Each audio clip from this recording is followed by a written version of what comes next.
Olá, queridos, tudo bem? Quanto tempo? Bom, então vamos iniciar uma aula de iniciação científica, vamos falar um pouquinho sobre ciência. Nas últimas aulas a gente começou a trabalhar um pouquinho sobre a questão de diário de bordo, pasta de anexos, né? Mas agora a gente vai começar a falar um pouquinho sobre a questão mais dessa ciência. Vamos relembrar, né, um pouquinho do que nós já trabalhamos em sala de aula.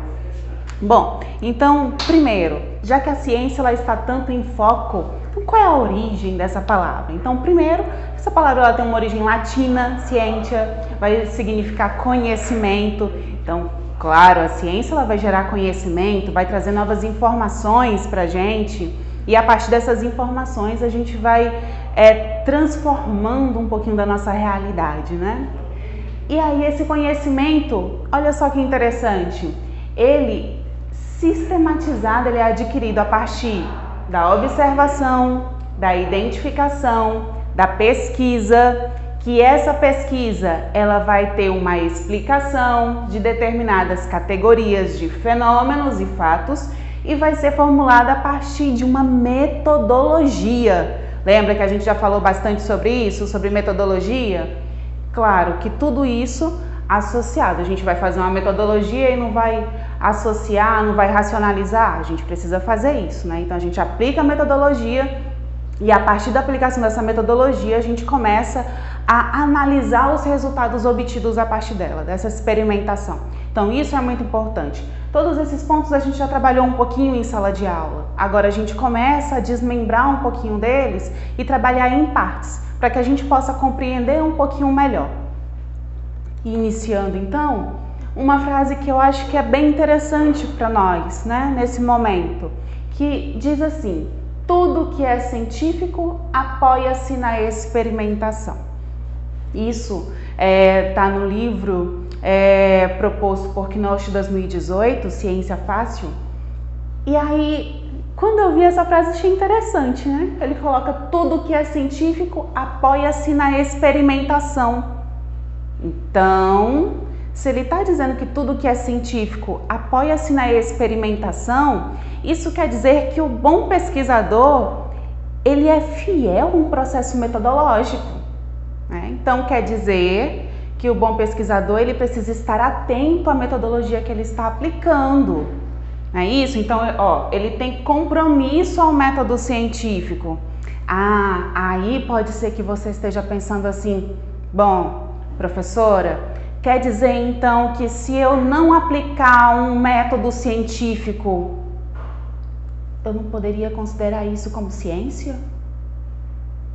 Não é bem assim, tá? Não é bem assim. Vamos pensar um pouquinho. Existem ciências, por exemplo, conhecimento que a gente obtém lá dos nossos avós, que a gente obtém dos nossos pais, dos nossos tios, das pessoas mais antigas, que o chá de laranja é bom para dor de barriga, que um dente de alho vai ser bom para uma infecção, que aquele chazinho de laranja você toma para gripe. Lembra aquelas receitazinhas caseiras de chazinhos que a vovó faz em casa para você poder tomar? Aquilo também tem um pouquinho de ciência. A partir daquele conhecimento comum, daquele conhecimento ali do dia a dia, que em geral as pessoas aprendem na prática, né? Aí alguém vai lá e tem uma ideia. Nossa, chá de laranja é bom para dor de barriga? Mas por quê? O que é que tem lá naquela casca de laranja? Qual é a propriedade? Aí alguém tem a belíssima ideia, resolve fazer algumas perguntas, faz vários questionamentos e vai pesquisar. Olha, a ciência começa aí, de uma observação de alguma situação que aconteceu, né, que às vezes não é essa ciência tão metódica de um laboratório e tudo, né, algo mais comum, mais do dia a dia, mas que ali naquela prática também é dali que vai gerar toda essa nossa ciência mais concreta, mais científica, que tem uma metodologia própria, né? Mais organizadinha, digamos assim. Então, esse processo, tudo começa ali, daquele conhecimento comum dos nossos avós. Então, dessas observações todas, a gente vai gerando novos tipos de ciências, né? Então, isso também é interessante da gente começar a observar. Tudo começa daí. Bom, então, a gente começa a conhecer um pouquinho mais sobre esse processo do método científico. E no método científico, já que a gente vai para esse processo do passo a passo, da experimentação e tudo, nós começamos dizendo que tudo começa com uma observação. E a partir desse momento que nós observamos algo, vai gerar uma pergunta. Será que tudo o que nós temos hoje já foi criado da forma que nós temos hoje? Já pararam para pensar nisso? Talvez não. Por exemplo, trouxe aqui 3 canetinhas, então, de cores diferentes.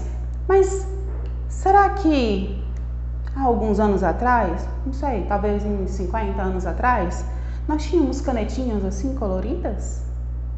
Ou será que nós só tínhamos aqueles clássicos, as canetas vermelha, preta e azul? Mas se a gente for andar um pouquinho mais atrás, mais alguns anos, será que todas as canetas elas já foram criadas dessa forma? Talvez não. Lá no passado a gente tinha tinteiros, potinhos de tinta, e as pessoas pegavam uma pena, mergulhavam nesse tinteiro para poder fazer a escrita, né? Para escrever. Olha só como que evoluiu para poder chegar aqui. Hoje a gente já tem canetas com perfume, com cheirinhos, né? Caneta com glitter, caneta de tudo quanto é tipo. Mas para poder chegar nessa situação, alguém teve que observar a caneta e dizer assim, nossa, o que será mais que eu posso fazer aqui? Será que eu consigo colocar glitter? Será que eu consigo colocar perfume? Será que eu consigo colocar outras cores? Então alguém teve que observar e fazer novas perguntas, né? Então tudo começa de uma observação. Mesmo todas as situações que nós já temos hoje, de materiais, de tecnologias, tudo isso pode ainda ser melhorado, né? Não é definitivo, não parou aqui. Nossa, a gente pode olhar para as nossas tecnologias dos celulares, por exemplo, como que tem evoluído. Mas esse processo todo evolutivo, tudo isso surge a partir de observações que alguém fez. Diz assim, nossa, eu posso melhorar aqui. E aí faz uma pergunta, e se? Ou por quê? Então sempre tem que ter uma pergunta ali. E a partir dessa pergunta vai gerando novas situações. E aí a ciência ela vai se construindo, vai gerando novos conhecimentos. Então registrem aí, primeira etapa desse método científico, a observação. Feita a observação, aí nós comentamos que isso vai gerar uma pergunta. Aí nós temos alguns exemplos. Quem surgiu primeiro? O ovo ou a galinha? Já pararam para pensar nisso? O ovo ou a galinha? Alguns vão dizer assim, nossa, mas foi a galinha. Deus criou tudo. A galinha surgiu primeiro. E o ovo, para poder aparecer, a galinha tem que botar o ovo, então ela surgiu primeiro. Mas outros, se forem seguir a linha da evolução, vai dizer que foi o ovo que surgiu primeiro, né? Porque aí vai aparecer lá nos répteis, aí depois é que a gente vai ter a evolução para as aves. Então a gente tem um outro processo. Mas aí pode ter uma outra pergunta também. Como a chuva se forma? Já pararam para pensar nisso? Alguém já se perguntou? Nossa, tá chovendo, mas como é que ela se formou? Como é que o palito de fósforo pega fogo? Ó, ele pega fogo como? O que é que tem ali? Aqui nessas pontinhas, o que faz com que ele pegue fogo? Ou sol e chuva é casamento de viúva? Tenho certeza que muitos de vocês já devem ter ouvido esse ditado, né? Às vezes tá fazendo sol, começa a chover, aí os nossos avós ou os pais, pessoas mais velhas, né? Começam a dizer assim, sol e chuva é casamento de viúva. Mas será que tem uma viúva mesmo que tá casando? E aí é por isso que tá chovendo, então? Nem sempre, né? Mas é interessante a gente começar a se perguntar isso. né? Às vezes alguém fala uma coisa e ter esse senso crítico, questionar. Tudo tem um porquê. Por quê? Por quê? Então é importante começar a fazer essas perguntas, né? Então, a partir daquele conhecimento do senso comum, daquilo que não é testado, daquilo que não foi metodicamente avaliado para chegar em um resultado, a gente vai construindo um conhecimento científico a partir do momento que nós aplicamos uma metodologia. O pesquisador, então, ele precisa ser curioso. As perguntas, elas só surgem a partir do momento que alguém se questiona. Então, essa pessoa tem que ser muito curiosa. Ela tem que olhar e não ficar satisfeita com aquela resposta e começar a gerar várias perguntas. A partir de então, começar a pensar em possibilidades de novas situações ou de novas respostas. Lembra das nossas 4 perguntas? Olha aqui então, nossa atividadezinha de casa. Quem surgiu primeiro? O ovo ou a galinha? Como a chuva se forma? Como é que o palito de fósforo pega fogo? Sol e chuva, é casamento de viúva? Se ninguém tinha pensado nisso ainda, agora vai começar a se questionar. E vocês vão colocar isso no caderno e vão começar a buscar respostas para essas 4 perguntas. Então, essa foi a nossa primeira aula. Nós vamos ter um outro momento para conversar depois um pouquinho sobre outras etapas do processo do método científico. Até a próxima!